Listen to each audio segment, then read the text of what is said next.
Good evening, and welcome to another nocturnal version of Diatribes from the Voice of Doom. Here's your nonsensical and noxious host, Voice of Doom.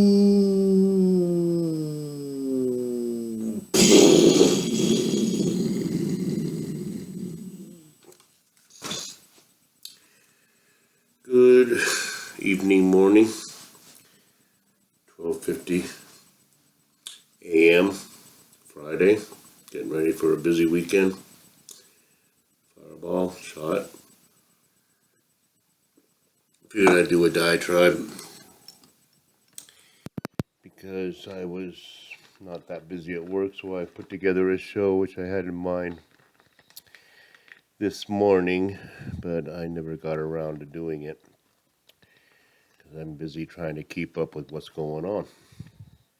And being a wastrel, this is hard. It's very hard to be a wastrel. You gotta work at it. So I wanted to kind of title this Everybody Hates Petri because I haven't talked about Petri dish in a while, and he seems to be in the forefront of everything right now because he's fucking up everywhere. He can't stop fouling up and saying stupid things. Not so many gaffes. I mean, he's a muddled, incoherent idiot, corrupt to the bone, but, you know, he seems to be holding up reasonably well considering his condition. I wanted to kind of go over his failures over the last few months, since everybody seems to be railing on him. Nobody likes Petri dish anymore. Nobody. The right wing, they certainly don't like him. People in my neighborhood, oh my God, he shouldn't show up anywhere near here because he'd be sent, rode out on a rail. He'd be tarred and feathered. But the middle class is suffering, and the poor are suffering, and the oppressed are suffering, and the left-wing wokesters are hating him. So I don't know where these 38% approval rates are coming from, or 40%. I don't know who those people are. But they're obviously people that have nothing to do with politics and don't pay any attention to anything. And their life is very good. And it's always been very good because maybe they inherited money from their parents. I don't know. Or they were yuppies and boomers that just lived at a certain period of time between, say, 1946 and now, and they just, everything worked out for them, didn't it? You look at the boomers, you look at their generation, and everything really worked out, thanks to the military-industrial complex.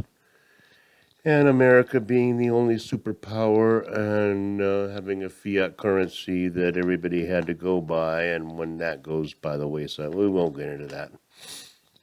So why do they hate Petri dish so much? Well, gas prices are bad, and it's going to lead to other problems because when the gas goes up, everything else goes up. Because they haven't quite gotten around to the electric trucks yet that they want to have. You should have solar-powered trucks, if you ask me. But you should be able to transport commodities as efficiently as possible. And when you say we're going to shut down, say, an oil pipeline that is just sending oil all by itself day and night, nobody has to really do much about it. It just keeps sending the oil. Or, we'll shut it down and have trucks drive them. But we want to get rid of fossil fuels. So, gas prices, exporting gas to Europe, because Europe is boycotting the gas from the Ruskies.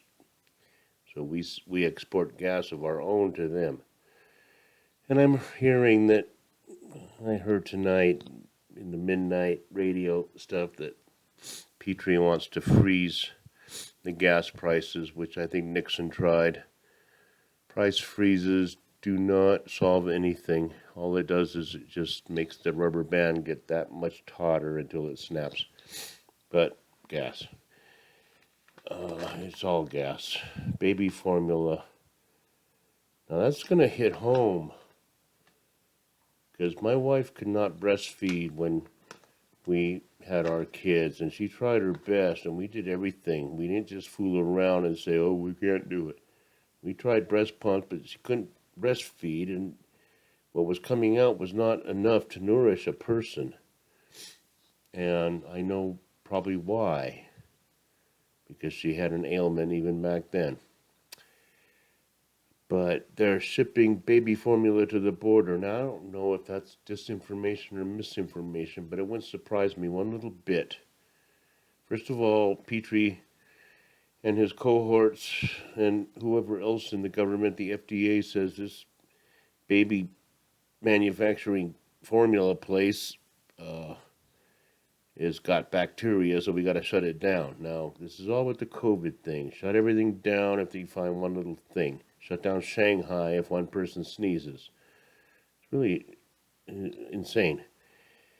But this baby formula, if they really can't find any, what are they going to do? They're going to go to the hospital, and the hospital will have to provide. Now, this is the cradle to grave thing where we've all been talking about. It's like you got to get your Infamil from the powers that be because there's not enough in the supply chain because we're shipping it to the border. Inflation. Everybody's fault but mine. We can just re-sing that classic tune from Led Zeppelin. Everybody's fault but mine. Bow, bow, bow, bow. You know what I'm talking about? And in fact, everybody else is at fault, and I'm doing everything possible to make it better, and everything I've done has been better. And even the most brain-dead idiot, mushroom, vegetable, is seeing what he's saying and saying, here, you're in a dream world. Okay, so gas prices, baby formula, inflation, Ukraine, 40 billion allocated for Ukraine, and how that's allocated and whether there's any oversight on how that money is spent remains to be seen. Now, maybe this Zelensky guy is the new Churchill, and maybe he's the new Gandhi, and he's the greatest person that ever lived.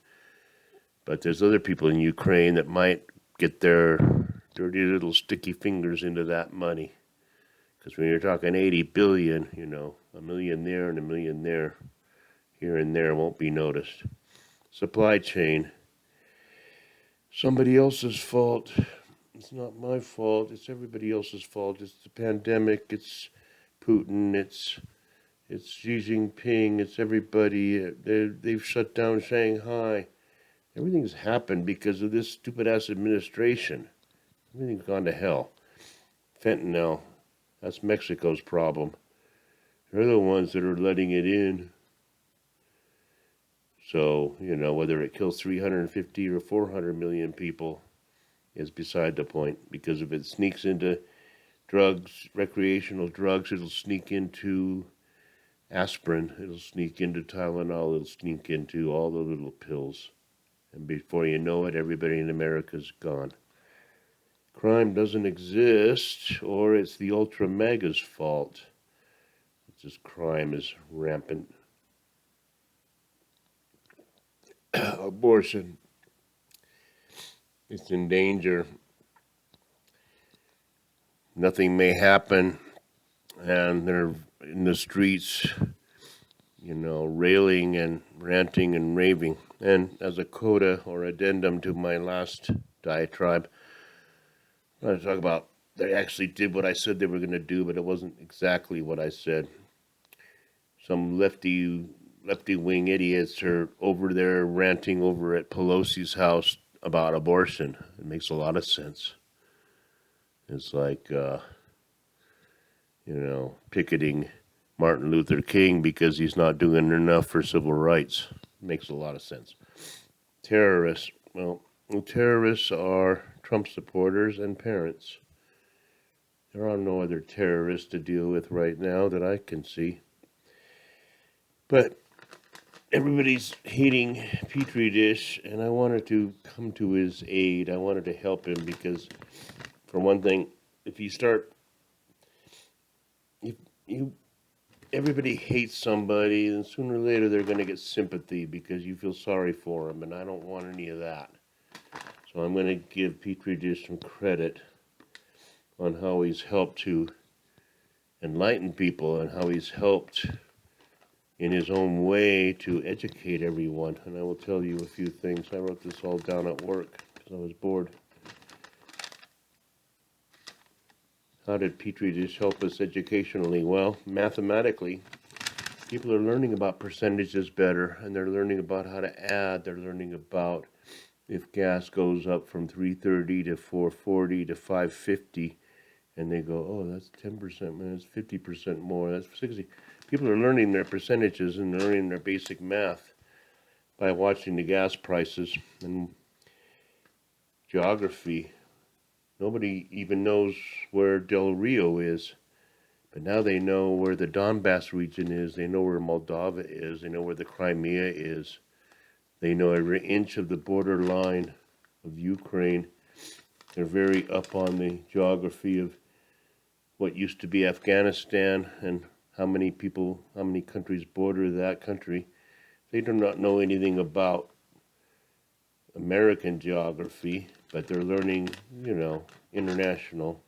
And it's good. You got to know there's other people out there. So geography, he's helping.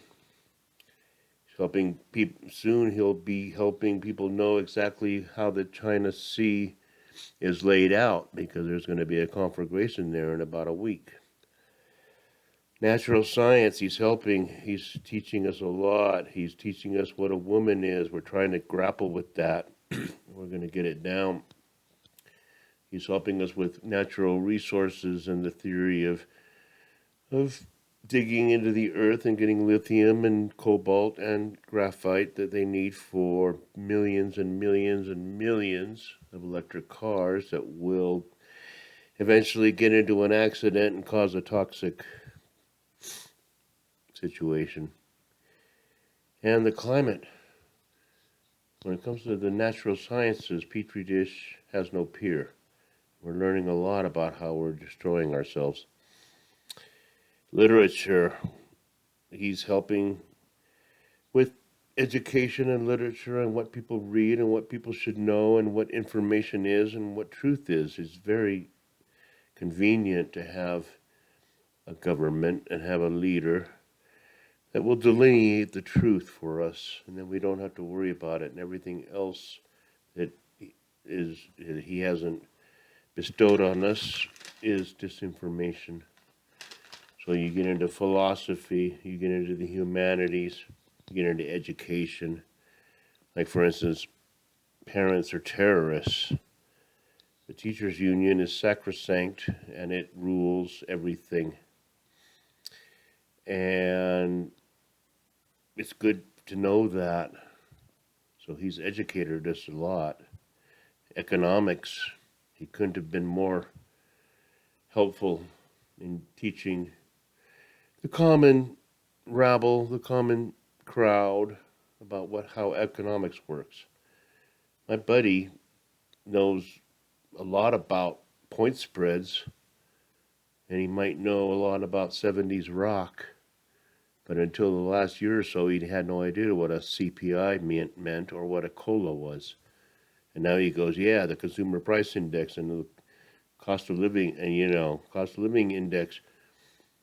This guy is learning, even in his 60s. Everybody knows what inflation means. Everybody's learning what stagflation means. Everybody's going to learn what depression means. Everybody's going to learn what the downfall of civilization means. So, I just want to give credit to Petri for educating us. People are waking up. They're seeing what's going on because of the pandemic. It opened up people's eyes about what's going on with education and how indoctrination, and forget that. everybody's so wrong that they're going to spend decades trying to get to the point where they're at ground zero. Now, we talked about a kleptocracy, and we talked about a mobocracy, and I wanted to make up a new word because I knew there was a word called kakistocracy, which means being ruled by the worst people. But I wanted to come up with a word, and I want to get a kind of a poll going here. Should we call it a moronocracy? Moronocracy, or an obtusocracy, or a densocracy, or an idiarchy. Now I know there was a movie named Idiocracy, so that's already been taken, but idiarchy, I'm tending to go to moronocracy. Moronocracy.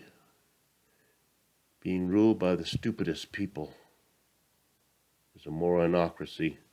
So I'm going to put that in my dictionary, and I'm going to leave it there. I had a few drinks, and I had a shot, so I'm a little bit oiled up, but I tried to get a little bit of my 2 cents in about Petri dish, because I don't want him to be too maligned. I don't want to just kick him and kick him and kick him, even though he's the most corrupt and the worst president in the history of probably the galaxy.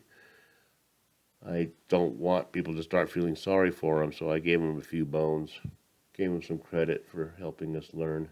And we have learned, haven't we? We've learned a lot, and we're going to learn a lot more. We're going to learn how to do things like skin animals that we find in the woods because we're hungry. So we'll be looking forward to those days, and I'll leave it at that. It went too long, and I said nothing. So enjoy the night, and I'll do it again tomorrow because it'll get worse.